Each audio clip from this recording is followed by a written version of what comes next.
Alors, bonjour à toutes et bienvenue dans cette nouvelle interview. Alors, aujourd'hui, j'ai le plaisir d'interviewer Élise Bouskila, alias Élise Pom Pom Girl. Bonjour Élise. Salut Linda. Alors, Élise, tu es coach en énergie positive, autant à travers le corps avec tes cours de pom pom qu'auprès de personnes hypersensibles, car tu t'es justement spécialisée dans ce type de personnalité. Tu es toi-même hypersensible. Et donc, tu as des accompagnements et des coachings afin d'aider les hypersensibles à s'adapter et à vivre avec cette sensibilité accrue. Tu trouves le sujet de l'hypersensibilité trop dévalorisé, pourtant elle touche environ 20% de la population, ce qui est assez important. Ce que tu veux transmettre, c'est que l'on peut être dynamique, heureuse et hypersensible tout à la fois et que cela peut être une force. Alors voilà, ma petite intro. Donc maintenant, je vais te laisser te présenter, toi, dire un petit peu qui tu es et quel a été ton parcours. Merci Linda, je pense que la présentation elle est très bien écrite, c'est tout à fait ça. En fait, donc je suis une femme hypersensible qui a toujours manqué de confiance en elle et qui était passionnée par la danse. Mon parcours du coup a été plein de hauts, de bas, de changements, de redirections, etc. J'étais passionnée par la danse, je voulais en faire mon métier, sauf qu'en tant qu'hypersensible, hyper empathique, donc du coup on peut utiliser aussi le terme ultra sensible. Dans le milieu professionnel de la danse, j'ai pas retrouvé les valeurs qui sont en moi, c'est-à-dire que pour moi, ce rapport au corps, cette parfois un peu de malveillance ou ce genre de choses, c'est quelque chose que j'acceptais pas, donc j'ai décidé de faire une autre voie. Du coup, j'ai cherché le truc le plus positif qui me restait dans ce que je connaissais, donc j'ai fait des études classiques, donc j'ai passé mon bac, j'ai fait une classe préparatoire. J'ai atterri en grande école de commerce parce que je m'étais dit, tiens, la relation client, j'aimais bien ces échanges, l'impression de pouvoir aider les gens à trouver ce dont ils avaient besoin. Donc, j'ai fait une école de commerce. Et c'est là que j'ai découvert le club de danse pom-pom à l'époque. Ça a été un coup de cœur. J'ai pu retrouver la danse. Et en fait, comme c'était un peu un laboratoire, c'est associatif, on fait un petit peu ce qu'on veut. C'est là que j'ai créé les tout premiers cours de danse pom-pom pour tous, où il n'y avait pas de sélection. Tout le monde avait bien le droit de danser, les hommes, les femmes, peu importe ton niveau de danse. Et c'était vraiment axé sur se faire plaisir et se faire confiance. Et c'était génial. Donc, ça a été un peu comme si j'avais tout démarré à ce moment-là. Et après, quand j'ai démarré la vie active, j'étais à la fois commerciale d'une part et professeure de danse bien-être d'autre part. J'ai fait deux métiers pendant 3 ans. J'ai eu une année 2013 dramatique dans ma vie sous tous ses plans. Ça a été compliqué. Ça a été un peu un déclic dans ma vie en me disant peut-être qu'il est temps d'essayer quelque chose qui te tient vraiment à cœur parce que je ne me sentais pas à ma place dans cette société en tant que salariée, puisque je sais que tu t'adresses à des femmes entrepreneuses, j'ai fait ça. Donc, je me suis dit, tiens, si je me donnais la chance d'essayer, au moins ne serait-ce qu'une année, et je l'ai fait. Et donc, je suis à temps plein entrepreneuse depuis 2014 maintenant, depuis mars 2014, donc ça fait 6 ans. Et je pense que ça a été la meilleure décision de ma vie. Il y a eu beaucoup de bouleversements et en accompagnement en fait les gens à travers la danse, j'ai compris que je faisais bien plus parce que j'ai certaines de mes élèves qui m'ont dit que j'avais changé leur vie de par les conseils, de par l'accompagnement que je leur proposais. Et en fait, du coup, comme je commençais à avoir de plus en plus de demandes, il a fallu que je crée une offre d'accompagnement indépendante où ça ne nécessitait pas de passer par la danse pour aider finalement les femmes. Et je me suis rendu compte que là où j'aidais les femmes, c'était particulièrement des femmes hypersensibles qui manquaient de confiance en elles. Et oui, prouver que finalement, tu peux être dynamique, positive, être hypersensible et que ce ne soit pas un souci, mais simplement trouver sa place et avoir assez confiance pour réaliser tes rêves. D'accord, Puis, tu peux super. faire la version courte, j'espère que ça allait quand même. Ah oui, oui, non, non, mais oui, tout à fait, tout à fait. Alors du coup, tu en as un petit peu parlé, mais donc, pourquoi tu as choisi l'entrepreneuriat? Qu'est-ce qui t'a décidé finalement de devenir entrepreneur? Est-ce que tu as eu un déclic ou un événement qui a un petit peu déclenché les choses? Alors, tu en as un petit peu parlé là, apparemment, Oui, en fait, de tout ton à fait. année. Ouais, en 2013, effectivement. En fait, j'étais salariée parce que c'était un peu, c'est un peu ce qu'on t'apprend, quoi. C'est-à-dire que la C'est ça. ne pas être hypersensible, déjà, c'est un peu ça. C'est-à-dire, des petites, déjà, quand j'étais toujours trop, que ce soit dans le positif ou dans le négatif, on me disait, mais Elise, calme-toi, c'est trop, c'est pas comme ça qu'il faut réagir. Donc, déjà, tu essayes de te mettre dans des cases qui te correspondent Mhm. pas. Et puis, bon, le salariat, c'est ce qui semble être le plus sûr, la norme. Oui. Donc, j'ai fait ces études-là un peu par défaut, déjà. Et c'est vrai que quand j'ai commencé à travailler, il y a plein de choses qui m'allaient pas dans mon caractère, pas nécessairement que par l'hypersensibilité, mais aussi de moi, mon besoin de liberté, mon besoin d'écouter mes différentes énergies, etc. Et en fait, je m'étais un tout petit peu écoutée, mais si tu veux, quand j'ai commencé l'entrepreneuriat, du coup, c'était en septembre 2011, où en fait, j'ai commencé à lancer mes premiers cours de danse, où c'est là où je suis devenue professionnelle. Mais j'étais quand même salariée à côté. Donc, si tu veux, pour moi, l'entrepreneuriat, il est arrivé en différentes étapes. D'abord, j'étais entrepreneur et salariée en tant que double emploi. Et après, la vie a fait que en 2013, j'ai eu plein de problèmes. Je me suis fait agresser. J'ai eu des problèmes de... Tu sais, comme si l'univers te parlait très fort. Oui. Tu vois. Il envoyait des signes. Voilà, des gros signes que j'ai pas tous écoutés d'ailleurs. Et donc, si tu veux, c'est succédé une série de malheurs. Donc, j'ai eu ça. Ça a eu des grosses répercussions sur ma santé mentale et physique. J'ai eu des problèmes dans mon appartement. On a eu des souris, tu vois. Donc, déjà, en termes d'insécurité, ça a monté. J'ai perdu très cher dans ma famille. Et donc, ça a été un trop-plein jusqu'à 1 an plus tard devoir appeler le SAMU et de faire une colique néphrétique. Voilà, donc c'est un problème dans le rein. Oui. Et si tu veux, du jour au lendemain, un truc, tu le vois pas du tout venir. Et à ça, s'en est suivi 3 mois d'arrêt maladie pour épuisement complet, en fait. Hein. C'est-à-dire que quand ça te tombe, ton physique est à plat. Mais en fait, moralement, je ne savais pas où j'allais. J'allais dire, mais pourtant, en fait, tu me parlais de déclic. Le déclic, ça a été... J'ai fait tout ce qu'il fallait. C'est-à-dire que j'estime être une bonne personne, je fais du mal à personne, j'essaye de faire ce qu'il faut. On m'a dit fais des études, j'ai fait des études. Mon métier, je le fais bien. Et au final j'avais 25 ans à l'époque, j'en ai 32 aujourd'hui. Au final, je me prends une grosse claque dans la tronche et je me dis, mais j'ai que 25 ans, je tiendrai jamais jusqu'à 75 comme ça, tu vois. Donc, j'ai mis 3 mois à digérer les événements, à me dire, bon, bah, qu'est-ce que je fais? Est-ce que j'essaye? Donc, j'ai remis tout en cause, en fait, mon éducation, ma façon de penser, ma façon de gérer mes émotions, mon envie de qu'est-ce que je voulais faire de ma vie. Si tu veux, c'est un peu la première fois que je me posais vraiment la question, qu'est-ce que je fais? Et comme si je ne m'étais jamais offert cette possibilité. Et donc, en fait, cette phase de dépression, couplée à cette année de merde, hein, clairement, ça a été, OK, il n'y a aucune raison que j'essaye pas. J'avais jamais redoublé, j'avais jamais, tu vois, eu de trous un peu dans mon CV, comme on pourrait dire. Je me suis dit, bah, offre-toi une année. C'est quoi une année, tu vois 1 an. Au pire, ça échoue. Et si c'est pas le cas, de toute façon, aujourd'hui, tu es malade, tu es malheureuse. Ça peut pas être pire que ça. Voilà. Essaye. Et j'avais déjà ce projet Danse Pom Pom bien-être qui marchait bien. Enfin, si tu veux, je pense que j'ai fait une période de dépression non médicamentée. Je pense que c'est exclusivement grâce à la danse pom-pom, à ce projet qui était déjà là, qui fait que si je ne l'avais pas eu, je pense que le trou était en plus profond pour remonter vers l'entrepreneuriat ensuite. Et ça m'a maintenu la tête hors de l'eau parce que j'avais déjà un peu ça en me disant, mais tu sais, c'est là, c'est sous tes yeux, pourquoi tu ne l'exploites pas à 100%? Et c'est ce que j'ai fait. Donc, ça a été vraiment le déclic pour moi en me disant, je ne peux pas continuer comme ça, quoi. D'accord, ok. Il me vient une question justement là, ton hypersensibilité, le fait d'être hypersensible, tu l'as su quand? Ça, c'est une super bonne question. En fait, il y a deux périodes. En fait, j'ai toujours su que j'étais hypersensible. Mais si tu veux, j'ai découvert le terme et le milieu de l'hypersensibilité il y a très peu de temps d'un point de vue périodicité. On va dire c'était il y a 4-5 ans, je crois, où j'ai commencé vraiment à entendre parler de ça. Mais si tu veux, quand j'ai découvert le mot, la thématique, je n'étais pas soufflée. Je ne me suis pas dit « Ah, mais c'est ça !» D'accord.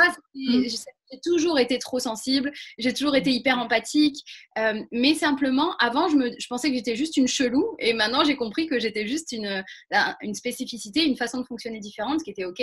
Et donc, tout ce que j'essayais avant de masquer, de contenir, de changer, à un moment, je me suis mise à l'assumer, et à la comprendre, et arrêter de vouloir changer ça. Donc, je pense que je suis depuis toujours, et même, tu vois, autour de moi, personne n'a été surpris, ni mon conjoint, ni ma famille. En fait, finalement, ça a toujours été comme ça. Mais j'ai compris et découvert l'hypersensibilité il y a quelques années. D'accord, ok. Est-ce que tu peux nous expliquer justement, on a commencé un petit peu à en parler, mais ce qu'est exactement l'hypersensibilité? Parce qu'il y a plusieurs choses dans l'hypersensibilité. Déjà, l'hypersensibilité, alors au-delà du terme qui est hyper négatif en France, parce que le préfixe hyper, hyper, ouais, ça aide pas. Enfin, ça aide pas, ça met une différence tout de suite. Et en fait, du coup, souvent le terme américain est un peu plus sympa parce que c'est HSP, c'est High Sensitive Person. Et en fait, en anglais, ça veut dire hautement sensible. Et c'est un peu plus sympa parce que ça veut juste dire plus, mais ça veut pas dire trop. Et c'est ça qui est cool. Donc, si on se détache un peu de ce truc trop, c'est plutôt effectivement comme si les émotions des gens avaient une variation, une amplitude comme ça, et que les hypersensibles allaient de plus haut et de plus bas. Et c'est important pour moi qu'il y ait les hauts et les bas parce que souvent, quand on parle d'hypersensibilité, on voit que le côté négatif est hyper cliché. Tu sais, genre, une femme hypersensible, c'est une grosse pleureuse. C'est ça, ouais, qui pleure devant les films trop tristes. Exactement. Et ça, c'est une toute petite partie. C'est pas complètement faux, comme beaucoup de clichés, ça vient sur une extrapolation de quelque chose qui existe et qui est complètement biaisé parce qu'en fait, les personnes qui pleurent beaucoup devant les films, et donc cette hyper-émotivité-là, qui est effectivement un des piliers de l'hypersensibilité, c'est que la phase négative, parce que souvent, les hypersensibles, c'est des gens qui, dans la tristesse, peuvent tomber très bas, mais dans la joie, peuvent aller beaucoup plus haut que beaucoup de personnes. Donc, l'hyper-émotivité, c'est les émotions de l'extérieur à l'intérieur, c'est comment toi, tu vas vivre ça. Et non, plutôt de l'intérieur à l'extérieur, pardon, excuse-moi, l'hyperémotivité, c'est comment tu te ressens et ça se voit à l'extérieur. Donc, ça peut être les pleurs et ça peut être, au contraire, l'énergie très positive, voilà, qui est un petit peu ma spécialité. Le deuxième pilier, c'est l'hypersensorialité. Donc là, c'est tes 5 sens qui sont exacerbés. Je ne parle pas d'un point de vue médical. Quand ça parle d'un terme médical, on parle d'hyperesthésie. Là, c'est quand ça va provoquer des douleurs, des choses comme ça, qui est effectivement un pendant. Mais là, pour nous, l'hypersensorialité, c'est pas forcément quelque chose de gênant, mais c'est quelque chose dont on peut avoir conscience. Donc moi, je suis extrêmement sensible à la lumière, au son. Donc en fait, aussi bien, toujours pareil, dans le versant positif que négatif. Je prends toujours cet exemple de son parce que je suis professeure de danse aussi pour donner du bien-être aux gens. Voilà. Et en fait, si je le suis, c'est qu'autant je ne supporte pas plein de petits bruits, autant je ne peux pas vivre sans musique et j'écoute la musique fort et j'entends plein de sonorités dans la musique, peut-être plus que d'autres personnes, etc. Donc, il y a aussi toujours les volets positifs et négatifs. Donc, voilà, on a l'hypermotivité, l'hypersensorialité des 5 sens. Et en fait, dans tout ça, il y a un chapeau complet qui est la suractivité mentale, qui est le fait qu'on pense en permanence, on se pose des milliards de questions et ça fait souvent beaucoup de bruit dans la tête. Moi, je dis souvent qu'on est 24 dans ma tête. C'est un peu comment c'est ça. Ouais. Et en fait, au départ, moi, je donnais un 3e pilier avant celui-là, qui en fait, d'après Saverio Tomasella, qui est un psychanalyste de référence sur l'hypersensibilité, lui le met plutôt à part, et c'était assez intéressant quand on en a parlé ensemble. Donc, en fait, tu as ces 3 piliers-là, et pour lui, l'hyper-empathie fait partie, en fait, d'un +1, qui est dans ce cas-là pour les ultra-sensibles. Et moi, je me considère en tant qu'ultra-sensible. C'est pour ça que pour moi, l'hyper-empathie, au départ, j'en parlais comme quelque chose de commun, mais en fait, tu as des hypersensibles qui ne sont pas hyper empathiques. Et donc, c'est l'inverse de l'hyperémotivité pour moi, c'est les émotions externes que tu vas ressentir en interne. Et donc, c'est comment tu te connectes aux autres, au monde, et qui fait que tu vas sentir des choses dans ton corps qui, au départ, ne t'appartiennent pas. Moi, je sais que je peux faire aussi de l'hyper-empathie kinesthésique, c'est-à-dire que si je vois quelqu'un qui a une douleur quelque part, je peux le sentir dans mon corps. Voilà. Et donc, c'est peut-être sûrement une interprétation émotionnelle de ma part, etc. On n'est pas sur du chamanisme, il y en a qui en parlent, c'est pas du tout mon domaine ni mon délire, mais effectivement j'ai cette sensibilité aux autres qui nécessite de savoir le gérer aussi pour se dire qu'est-ce qui m'appartient, qu'est-ce qui m'appartient pas. Donc voilà, le calcul, c'est l'hyper-émotivité, l'hypersensorialité, l'hyperactivité mentale et pour les ultrasensibles, l'hyper-empathie. D'accord. Ouais, c'est ça qui est compliqué avec l'hyper-empathie, ouais, c'est effectivement d'arriver à garder la distance entre ce qu'on ressent, de ne pas prendre en fait les sensations, les émotions des autres. Ça, c'est très compliqué. Okay. Alors, comment est-ce qu'on apprivoise cette hypersensibilité? Comment on l'accepte? Alors ça, c'est une super question. Déjà, pour moi, la question, c'est est-ce qu'il y a besoin de l'apprivoiser? Et c'est là où, du coup, je sors un peu du débat pour pas mal de gens dans l'hypersensibilité. C'est-à-dire que pour moi, être hypersensible, ce n'est pas un problème. C'est un fait. C'est hypersensible. Après, selon les personnes, ton hypersensibilité peut te poser des problèmes parce que telle et telle chose ou pas du tout. Donc déjà, la question c'est est-ce que ton hypersensibilité te pose un problème et si oui, sur quoi? Et pour la question de c'est comment on l'accepte, pour moi, ça va être déjà la découvrir. En fait, souvent le premier step qui est le plus compliqué à passer, c'est les gens qui ne savent pas qu'ils sont hypersensibles et qui pourtant sentent des problèmes de gestion, de confiance en eux, d'émotions, etc. et qui ne comprennent pas et se sentent juste des ovnis, d'accord? Et moi, c'était un peu ça au début, de me dire, je suis juste, je réagis pas comme il faudrait réagir, je suis pas dans la norme, etc. Et donc, pour moi, la première façon de l'accepter, c'est simplement déjà de la découvrir, de la comprendre et de s'observer pour se dire, ah, mais ça, c'est un fonctionnement normal, je suis comme ça, je ne suis pas la seule à être comme ça. Et voilà comment je fonctionne, voilà telle et telle explication, je me reconnais dans ça. Et en fait, rien que ça, on enlève un poids énorme. Et après, pour l'accepter, c'est se rappeler que ce n'est pas une maladie. C'est un trait de caractère. Moi, je suis... un problème. Voilà, c'est pas un problème, c'est juste un fait, c'est un fonctionnement. De la même façon qu'il y a des personnes qui sont hyposensibles et donc eux-mêmes gèrent leur très faible sensibilité autrement. Et ça peut aussi poser des problèmes d'être hyposensible. Et je prends souvent cet exemple parce que j'aime beaucoup, c'est très parlant. Par exemple, moi, je suis une femme hypersensible d'1,60 m. bon, ben, personne ne remettra en cause que je fais 1m60. Tout le monde s'en fout. Enfin, je fais 1m60. Je vais pas me changer, je vais pas me faire pousser des bras. C'est comme ça. Ben, mon hypersensibilité, c'est pareil. C'est 1m60, c'est pas une maladie. Et je fais 1m60. Ben, hypersensible, c'est pareil. Simplement, comment avec ce fait-là, tu composes dans ta vie. Par exemple, comme je suis petite, si j'ai besoin d'aller prendre un objet là-haut, je vais pas me dire, oh là là, je fais 1m60, je me fais pousser des bras. Je prends un tabouret, tu vois. L'hypersensibilité, c'est pareil. C'est un fait. Ça peut poser des problèmes ou du moins des ajustements dans ta vie, des besoins d'outils, des fonctionnements un petit peu différents. Mais ton problème, c'est pas l'hypersensibilité, c'est comment tu t'en sers, qu'est-ce que tu fais avec et où tu vas pour que tu te sentes bien avec ça. Ok. Ouais. Est-ce que tu as un livre à nous conseiller sur le sujet?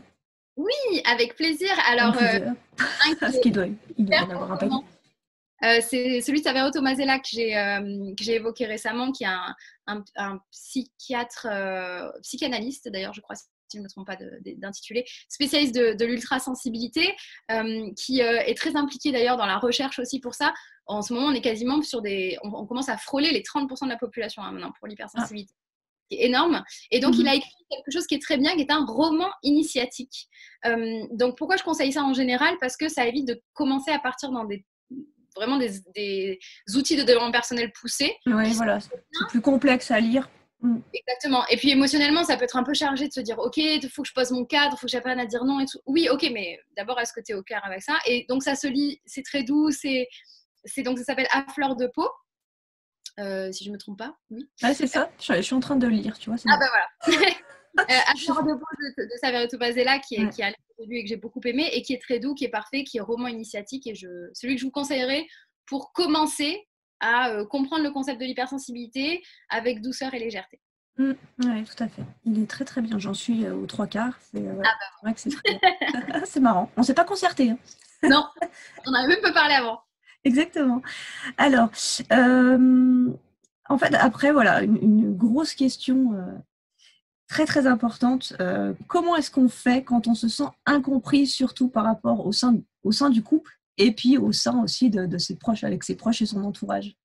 C'est très marrant que tu me poses cette question parce que j'ai fait une vidéo récemment sur mon Instagram qui a été très partagée sur, pendant cette période de confinement, mais aussi en général, comment tu poses tes limites, comment tu dis non, parce qu'en fait, je recevais des vidéos de gens très négatives et moi, je fais de la diète médiatique. Donc, je ne m'informe que dans certains sujets, à la dose que je veux, etc. Et donc, j'étais obligée de refuser les gens en disant ça, arrête de m'écrire en message perso pour ça, etc. Bon, je vous inviterai à aller voir la vidéo.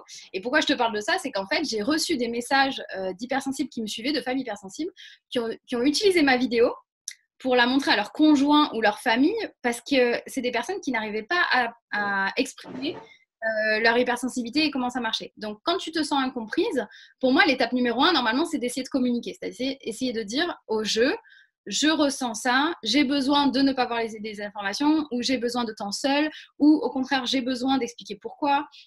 Vraiment de s'exprimer. Sauf que ça, c'est dans le meilleur des mondes. Et c'est évidemment ce que je vous invite à faire, mais c'est pas toujours le plus évident, surtout quand tu es dans un environnement où toute ta vie, on t'a dit que l'hypersensibilité, c'était trop, que tu réagissais pas comme tu veux, etc. Et donc, j'ai découvert cette semaine qu'en fait, tu peux aussi utiliser la parole de d'autres personnes. Dans tous les cas, le message est le même, c'est comment tu fais comprendre aux autres qui tu es pour te faire comprendre. Et en fait, effectivement, j'ai reçu un message très beau d'une femme qui m'a dit, voilà, j'ai montré ça à mon conjoint.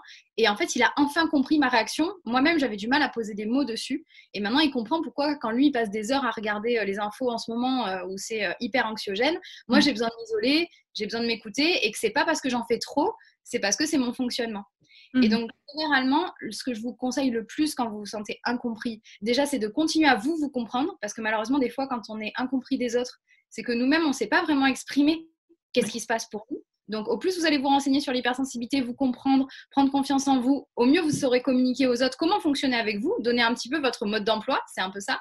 Et si vous n'en êtes pas encore à cette étape-là, n'hésitez pas à utiliser les mots des autres, les choses qui résonnent en vous, à les partager, à partager des articles, à partager des vidéos de gens pour vous permettre de communiquer ça avant même de trouver peut-être les mots les plus justes pour vous. Ok. Est-ce que alors, on va parler un petit peu de la danse, qui est une passion que tu as depuis toute petite. Alors, est-ce que tu conseilles la danse aux personnes hypersensibles? Est-ce que la pratique de la danse peut aider l'hypersensible en général? Est-ce que tu Effectivement, moi, je suis très dans le lien corps-esprit. Pour moi, tu peux pas travailler dans ta tête si tu te sens pas bien dans ton corps, et travailler pour se sentir bien dans son corps, tu te sens dans ta tête. Quand je dis bien dans son corps, je parle pas de poids ou de régime. Je parle juste de se sentir bien avec son corps tel qu'il est. Est-ce que je conseillerais aux hypersensibles de faire de la danse? Pas nécessairement. En fait, je conseillerais juste aux gens qui aiment la danse de faire de la danse. C'est plutôt ça. C'est que, en fait, généralement, tu as des gens qui aiment danser et qui vont s'empêcher de le faire parce que on leur a dit qu'ils étaient trop gros, qu'ils étaient trop maigres, qu'ils n'étaient pas assez doués, qu'ils n'avaient pas de coordination ou je sais quelle autre connerie. Et donc, du coup, ils s'empêchent de faire quelque chose qu'ils aiment, c'est-à-dire bouger, danser. Et moi, j'ai vraiment créé mes cours effectivement pour ça, pour avoir ce cadre bienveillant. Si tu veux, moi, dans mes cours, je peux avoir des filles de 10 ans jusqu'à des mecs de 50, de toute morphologie, de tout âge, des ingénieurs comme des secrétaires. Enfin, t'as un style gothique, t'as un style... On s'en fout, tu vois, je veux dire, c'est vraiment pour tout le monde. Mais par contre, je ne dirais pas que c'est un indispensable. C'est-à-dire que je ne pense pas que ce soit en particulier la danse. Moi, c'est mon média, c'est ma façon de m'exprimer. Par contre, je recommanderais à tous les hypersensibles d'écouter ce qui leur fait plaisir, de se bouger, quel que soit le sport, quel que soit le type de danse, quelle que soit l'activité. Peut-être qu'il y en a, leur passion, c'est marcher dans la nature et dans la forêt. Peut-être ça peut être la musique. Donc, en tout cas, je sais que chez les hypersensibles, il y a ce besoin de passion, cette connexion en général à la nature, à l'art, à la musicalité, de par notre hypersensorialité. Donc, je ne recommanderais pas à tous les hypersensibles de faire de la danse. En revanche, si vous avez envie de faire de la danse, surtout ne vous privez pas. Et si ce n'est pas la danse, choisissez un moyen d'évasion, un moyen d'expression, quelque chose qui sera à vous, que pour vous faire plaisir et vous sentir bien. Ok. Alors, un conseil que tu as envie de donner aux femmes entrepreneurs justement qui sont hypersensibles et qui sont confrontées dans leur quotidien, donc à des baisses de morale, des remises en question et des émotions compliquées à gérer. Est-ce que tu peux nous donner un petit conseil? Alors, forcément, ce sera un petit conseil parce que là, le sujet est tellement vaste, tellement passionnant que j'aurais envie de dire au contraire, non, il y a beaucoup de choses, tout va dépendre de ce que vous vivez. Mais par contre, dans tous les cas, il y a un peu des points clés comme ça qui me viennent en tête. Moi, ce qui a beaucoup changé, c'était de mieux m'entourer. Ça a été de faire le tri dans les gens qui m'entourent, à qui je parle de quoi et pourquoi, et de stopper la négativité ambiante. Donc, tout ça, c'est un tout. On dit souvent qu'on est les 5 personnes qu'on fréquente le plus. Et virtuellement, ça marche aussi. C'est-à-dire que si, par exemple, tu as des parents toxiques ou un conjoint qui ne te soutient pas dans ton travail, ce que je peux comprendre, tu vois, moi, mes parents, quand je me suis lancée, t'imagines, j'ai quitté la défense. J'avais un très bon poste en CDI pour faire de la danse bien-être. Autant dire que ça les gens être un petit peu un choc. Voilà. Et je l'entends, mes parents, ils ont vécu leur propre vie. J'ai des parents qui, en plus, sont assez âgés, donc ils ont vécu aussi des enfants d'après-guerre. Ils ont un autre rapport à la société que j'entends, et qui n'a pas été facile quand je me suis lancée. Mais en travaillant sur moi, maintenant, je l'entends et que je comprends. Mais forcément, tu te doutes bien que du coup, quand j'ai besoin de parler d'entrepreneuriat, au début, je le faisais à eux. Et c'était extrêmement pesant pour moi parce qu'on n'avait pas la même vision, on n'avait pas les mêmes attentes, ils prenaient pas considération, c'était important pour moi. Donc en fait, j'ai pas arrêté de parler à mes parents. Ceci étant dit, s'ils sont trop toxiques, ça aurait pu être, mais là, c'est pas le cas. Par contre, je me suis entourée de gens bienveillants qui aiment mon hypersensibilité, qui savent en prendre, la respecter, en tenir compte, etc. Donc, entourez-vous de gens qui vous soutiennent, croient en vous, vous respectent, vous aiment tel que vous êtes et ne cherchent pas à vous changer ou à toujours vous dire comment vous pourriez faire autrement, qui s'intéressent vraiment à ce que vous voulez. Et puis, continuer à s'accepter en tant qu'entrepreneur, c'est pareil, c'est de se dire, c'est mon projet, je sais pourquoi je le fais. Où est-ce que je vais? Et forcément, les gens qui vont pouvoir être à vos côtés pour vous dire, peut-être que moi, c'est pas mon délire, tu peux avoir des amis salariés qui vont dire, moi, j'ai pas envie de faire ça, mais je te soutiens, je crois pas, j'ai lu tel article, etc. Donc, le mot-clé pour moi, c'est entourez-vous de bienveillance et de positivité. Et écoutez vos variations d'humeur. C'est quelque chose qui est particulièrement vrai chez les hypersensibles, mais qui, je pense, est un combat pour 100% des entrepreneurs. Je suis pas du genre à être motivational speaker, tu vois, genre go, vas-y, tu peux y aller même les jours. Non, moi, je te dis, les jours où ça va pas, laisse-toi du temps pour souffler. Chaque journée est une nouvelle création. Moi, il y a des jours, voilà, la créativité vient pas, donc j'essaye de faire quelque chose de secondaire, puis j'y reviens. Et en fait, moi, j'ai une méthode qui est toujours la même pour ça, qui marche très bien, qui m'a toujours portée pour l'entrepreneuriat, c'est petit pas par petit pas. Un petit pas chaque jour. Voilà. Voilà. Le principal, c'est d'être en action, même si c'est des petits pas. Exactement.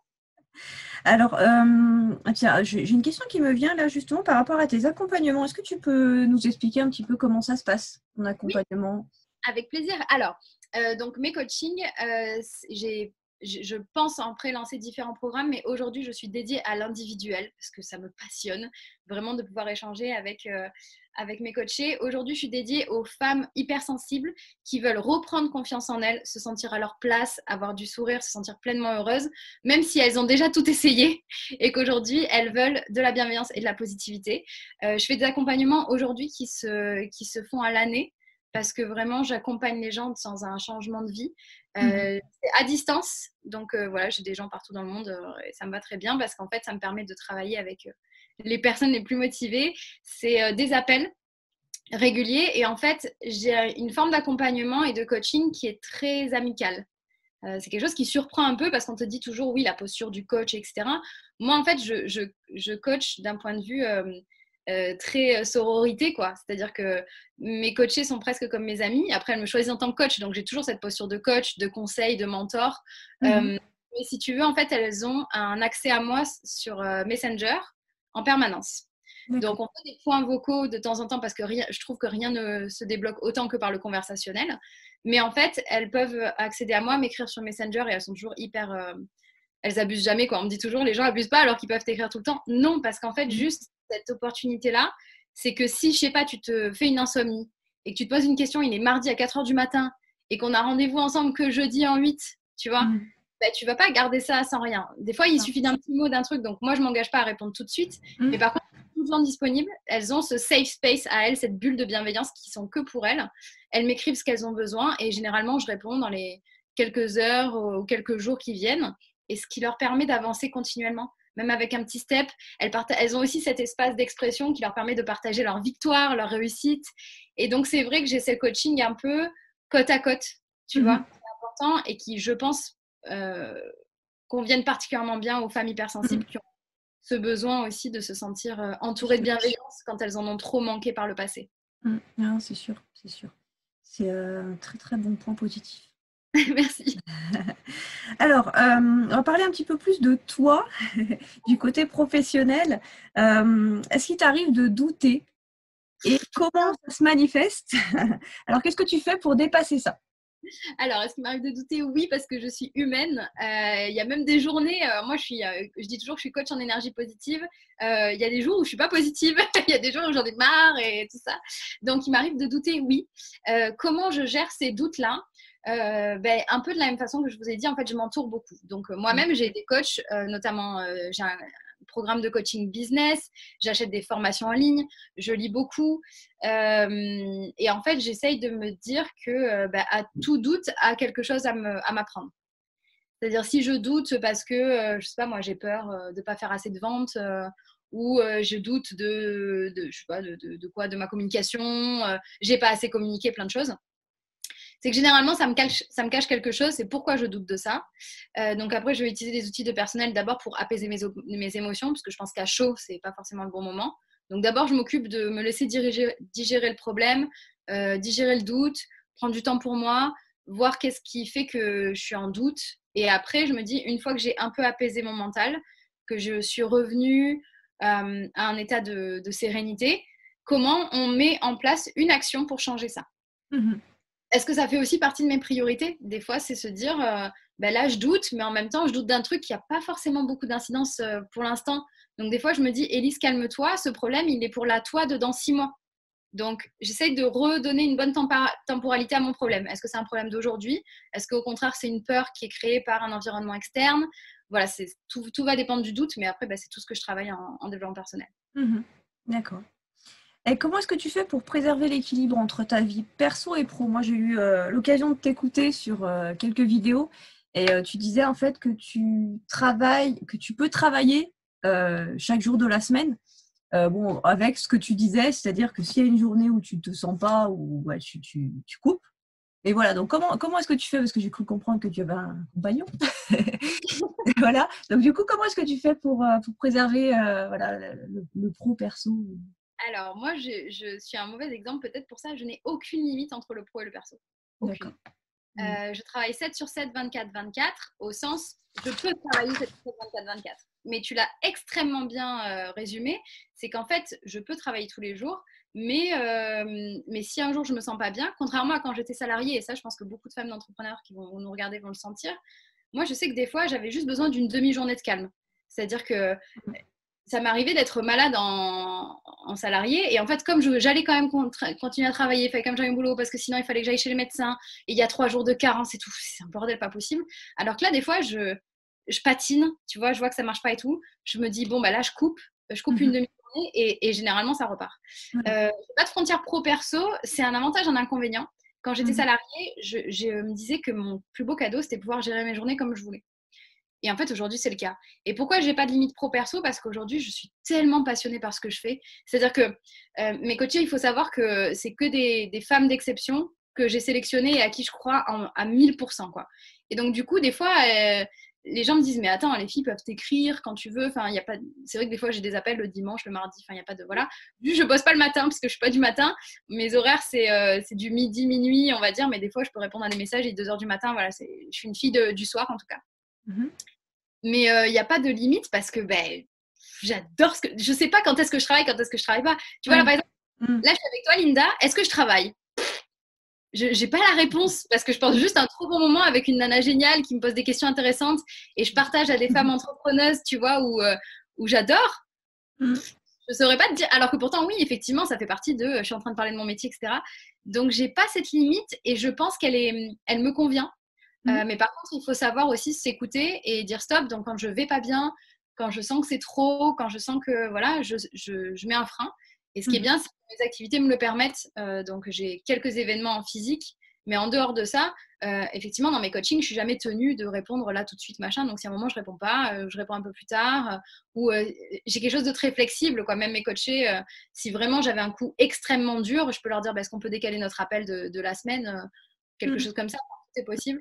Donc oui, j'ai aucune limite pro-perso. Et tu me disais par rapport à mon conjoint, j'ai beaucoup de chance parce que ça fait plus de 11 ans qu'on est ensemble. Donc il a tout vécu avec moi. Et il travaille aussi à distance. Donc il est aussi entrepreneur. Et donc il a aussi ce truc-là. Il fonctionne lui pour le coup sur des horaires de boulot. Mais si tu veux, il sait que mon entreprise, mes coachés, mes élèves, c'est ma famille, quoi. Donc, il a signé pour ça et voilà, il sait. Après, il peut me dire là, c'est le moment de couper ou si lui, il en a besoin, me faire signe. Mais il n'y a pas vraiment de limite et ça me va. Après, c'est vrai que l'équilibre vie pro-perso, c'est perçu, voilà, comme chacun l'entend. Autant il y en a qui vont dire oui, il faut absolument trouver cet équilibre, autant il y en a qui ne trouvent pas forcément nécessaire d'avoir cet équilibre.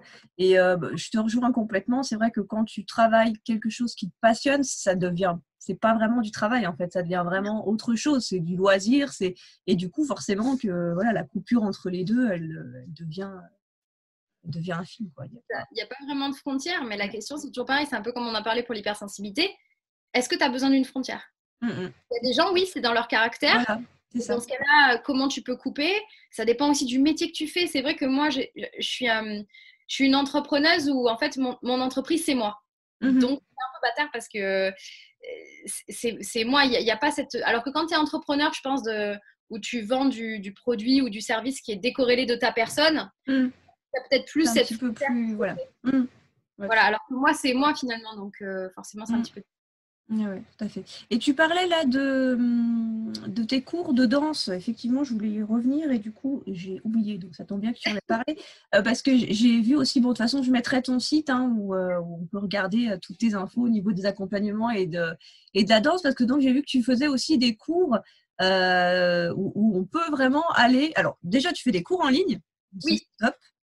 Juste en ce moment, en plus, c'est top. C'est bon, voilà. Du coup, vous pouvez y aller, vous pouvez danser à la maison. Et voilà, il y en a un, j'ai vu, qui est gratuit en plus. Donc, voilà, j'offre le premier cours pour que notamment les gens voient comment ça fonctionne en fait, la plateforme. Je trouve que j'investis vraiment dans une super plateforme que j'adore. Et du coup, je me dis, les gens connaissent peut-être pas. Ça te permet de souscrire gratuitement. Tu découvres un cours de danse complet. C'est ma plus grande chorégraphie. C'était un flash mob que j'avais fait pour un gros événement et qui est super dynamique, qui est parfait pour découvrir la danse pom-pom. Et comme ça, si tu aimes, tu sais exactement pourquoi tu signes. Et après, je sors de nouvelles chorégraphies et j'espère un jour utiliser aussi cette plateforme pour donner peut-être des modules de formation bien-être aussi. L'idée, c'est que ce soit vraiment l'extrapolation de ce que je fais dans mes événements ou dans mes coachings, mais en ligne. Et j'ai vu que tu organises aussi des événements donc de danse. Alors, j'ai des stages de danse qui sont Voilà. mensuels. Donc, pour l'instant à Paris, peut-être que j'en ferai dans d'autres villes de France, mais c'est vrai que pour l'instant, les réguliers sont à Paris. C'est une fois par mois, c'est 2 heures le samedi après-midi pour l'instant. Et c'est tout le temps l'idée de venir découvrir la danse pom-pom, c'est pour tous, quel que soit l'âge, la morphologie. C'est juste bienveillant et c'est se faire plaisir avant tout, parce que pour moi, c'est comme ça qu'on travaille la confiance en soi aussi, c'est en étendant. Je dis toujours que chez moi, on ne sort pas de la zone de confort, on étend sa zone de plaisir. Voilà, donc ça se fait comme ça. Et donc, tu as ces stages-là à Paris. Et après, tu pourras compléter, ou si vous n'êtes pas à Paris, avec l'école de danse pom-pom en ligne, avec les cours de danse, où en fait, je rajoute en plus de plus en plus de modules explicatifs. Je pense que ça va s'enrichir énormément d'ici les mois qui arrivent, en plus des cours que vous pouvez déjà trouver. Et voilà, c'est... En fait, ma mission de vie, c'est ça, c'est diffuser de l'énergie positive par tous les moyens. Ouais, c'est top, c'est top. Moi, je m'engage, alors je ne sais pas quand, mais je m'engage à venir, franchement. Non, franchement, je trouve ça top. Alors, même si je ne suis pas du tout à Paris, hein, je suis assez loin, mais franchement, je m'engage, je viendrai. Je ne sais pas quand, mais je viendrai. Franchement, ce sera un grand plaisir en plus de se rencontrer face à face. C'est clair. Donc voilà, super. Alors écoute, on va finir avec 2 petites questions. J'aime bien ces petites questions. Non, c'est pas des questions pièges. Ça n'a rien à voir avec le travail, mais juste pour le fait de te connaître un peu mieux en fait. Alors, quel est ton livre préféré? Alors, puisqu'on parle à des femmes entrepreneuses, je dirais La semaine de 4 heures, qui pour moi a bouleversé ma vision de l'entrepreneuriat et qui est toujours un peu comme mon étoile du berger, c'est-à-dire que j'y suis toujours pas, mais tout ce qui me rapproche un petit peu de ça, je trouve ça très sain pour moi, pour l'avenir, pour ma vision de rêve. Et ça a permis de tout enlever, tous les conditionnements qu'on avait. Et je pense que pour les entrepreneurs, c'est un livre indispensable. Est-ce que tu peux expliquer un petit peu? Alors moi, je l'ai pas lu d'ailleurs. Il faudra que je le lise. Mais est-ce que tu peux dire un petit peu qu'est-ce que c'est en fait ce livre finalement? Alors, La semaine de 4 heures, c'est un livre sur l'entrepreneuriat qui t'apprend à passer du milieu du salariat à l'entrepreneuriat, mais surtout à comment tu développes un business qui est au service de ta vie et pas toi qui travaille non-stop. Ouais, voilà. Moi, effectivement, je ne voulais pas faire de l'entrepreneuriat pour bosser 60 heures par semaine. Toujours pareil, on revient sur cette limite. Est-ce que je bosse 60 heures par semaine? Peut-être, mais au moins, je ne m'en rends pas compte. Tu vois ce que je veux dire? Et donc, en fait, il y a plein de techniques aussi de productivité. Il y a quelque chose qui m'avait beaucoup marqué, c'est combien de fois tu lis tes mails par jour. Et il te disait, réserve-toi des créneaux de productivité où tu vas lire tous tes mails, tu les traites, après tu fermes. Je le fais toujours pas assez bien. Moi, j'ai souvent mon mail ouvert, mais si tu veux, c'est des concepts qui, à chaque fois que tu vas pouvoir t'en rapprocher, c'est une très bonne chose. C'est comment tu sors de la réunionnite aiguë quand tu dois faire des boulots à plusieurs. Et ça va être surtout comment tu crées des produits qui peuvent s'automatiser et tourner un peu tout seul aussi pour arrêter de vendre trop notre temps. Et moi, je sais que c'était une question qui m'avait beaucoup bouleversée parce que, si tu veux, j'ai quitté le salariat pour faire de l'entrepreneuriat, mais j'étais professeure de danse. Et je me suis toujours posé la question, putain, mais si je me blesse, il se passe quoi? J'ai plus de business qui tourne. Et donc, j'avais toujours ce truc en tête, d'où aussi l'école de danse pom-pom en ligne. Demain, si je suis malade, je peux continuer à diffuser de l'énergie positive. Je ne me le souhaite pas, mais pour moi, avoir cette diversification de produits, de pouvoir travailler depuis n'importe où, etc., c'était important pour moi. Et ce livre vous donne vraiment des clés pratiques et vous donne, je trouve, un modèle de pensée qui sort de tout ce qu'on nous a inculqué un peu depuis toujours et qui fait du bien, qui fait comment sortir un peu des normes et se dire que oui, c'est possible. Ok, super, merci. Et la dernière question, qu'est-ce qui te met le plus de bonne humeur, à part la danse? Je t'ai rajouté un petit truc. Excuse. À part la danse, je dirais la musique du coup. Vraiment, la musique, c'est mon support et la danse, ça va être vraiment ce qui vient au naturel chez moi. Mais la musique. La musique, je vais mettre de la musique. Alors, je dirais la musique et l'humour. C'est un peu ça. Vraiment, je peux être aussi bien écouter de la musique, alors de tout style, et ça, vraiment, ça va me dynamiser. Dans la rue, j'ai toujours mes écouteurs. Si ça va pas, je vais écouter une musique punchy, et ça, c'est top. Et sinon, effectivement, j'aime beaucoup les spectacles d'humour. J'adore Baptiste Le Caplin, que je trouve excellent, Florence Foresti. Et de temps en temps, quand il y a besoin de bonne humeur, rien de... Et la danse, mais j'ai rien dit. Ah, je te taquine. Mais c'était normal, parce que là, j'en étais sûre que tu allais me dire la danse. Tu le savais, bah oui. C'est ça, exactement. Écoute, Elie, je te remercie vraiment beaucoup. J'ai passé un super moment. Je suis vraiment très, très, très heureuse de Plaisir ta partagé. connaissance. Merci pour tes questions pertinentes, pour ton accueil. C'était un vrai plaisir, sincèrement. Alors, du coup, dans la description, je mettrai ton site, je mettrai tous tes réseaux sociaux où on peut aller te découvrir. Au Et... nom d'Elise Pom Pom Girl, de toute façon. À part Voilà. LinkedIn, il y a Elise Bouskila, mais Elise Pom Pom Girl, vous tapez sur Google, vous me trouverez partout. Instagram, YouTube, Facebook, le site, tout. Voilà, donc je vous invite à aller regarder vraiment ce qu'Élise propose et à écouter ces vidéos toujours pleines de bonne humeur et de bienveillance aussi d'ailleurs. Voilà, donc merci beaucoup Élise. Je vous donne rendez-vous dans une prochaine interview. N'oubliez pas de vous abonner à ma chaîne YouTube pour recevoir en avant-première d'ailleurs je me mélange, mais déjà il faut activer les notifications pour recevoir, pour savoir quand on a les prochaines vidéos. Et puis aussi à vous abonner à ma newsletter pour recevoir là en avant-première les prochaines interviews. Merci à tous, à toutes de m'avoir suivi, de nous avoir suivis. Merci encore Élise, un grand, grand merci. Je t'embrasse fort et je te dis à très bientôt. Merci. Au revoir tout le monde.